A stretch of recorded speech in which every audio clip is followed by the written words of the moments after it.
Well, we're out in a field right now where some strip till is starting to be done, and you can see some of these nice black strips that are right next to us here. Well, in between the row, it still looks like it's no-till. And we've talked a lot about strip till on the show recently. It's gotten to be very popular because of the savings you can experience in terms of fertility, the efficiency of the fertilizer that you're using, and also just because you're conserving a little soil, especially in hills like we're dealing with right here. You are talking about having not entirely no-till, but at least you've got some no-till out there. Okay, we've been getting a lot of questions about strip tillage. Guys are getting going, and there are a lot of issues. You guys say, well, wait a minute, I'm just getting started in this, and this situation's popping up. So I'm gonna fire some questions at you and see if you can give them your best shot. Ready? Go. Okay, now first question. I've got a depression created where I'm doing my strip till. What am I doing wrong? Why is there a dip behind my strip till? Okay, what you're probably gonna need to do is adjust whatever closing wheels that you have in the back. And there are a lot of different types of machines out there, but what we're looking for is you want to leave just a little bit of berm. Just like what we have here is almost perfect. You don't want this great big hill. We aren't trying to hill things up like we did in ridge till.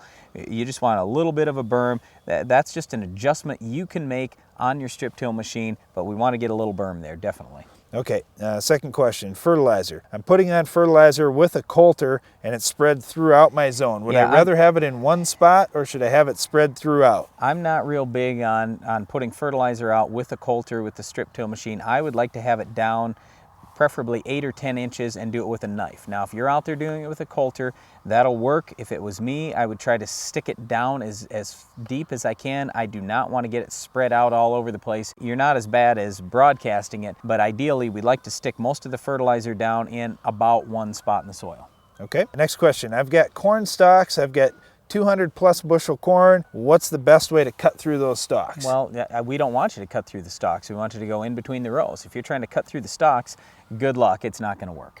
Well, I guess I'd add to that too. A bigger diameter coulter out in front of your strip till machine is going to be needed. We switched from a 20-inch coulter to a 24-inch coulter and did see a difference. There have been some trials with different machines, and it seems like the ones with bigger coulters do a better job on getting through some of those thick corn stalks as well. I thought I was answering your questions. Well, I wanted to add a little something to it because I thought there's a little more there, Brandon. Go ahead.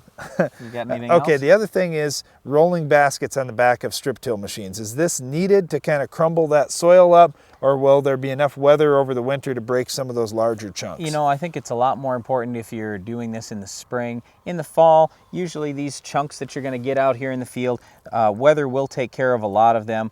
Now this one may be a little tough, but this one here, that's definitely going to break down as the winter progresses, so I wouldn't get too worried about it. We do have them on our farm. We have those rolling baskets in the back. I think you make just a little nicer seed bed. It depends a little bit on what you have for a planter too. In the past, we were running a 3-coulter system on our planter. We could do about anything we wanted to. In the future, we are not going to have a 3-coulter system on our planter, so I want my seed bed to be made just a little bit better in the fall when I'm doing my strip till. Now, if you've got some questions on your strip till, please feel free to send them to us at agphd.com, or you can just tune into the show every week and we'll keep you updated. Well, another thing we need to keep you updated on right now is how you're going to stop our weed of the week. We'll talk about it coming up next.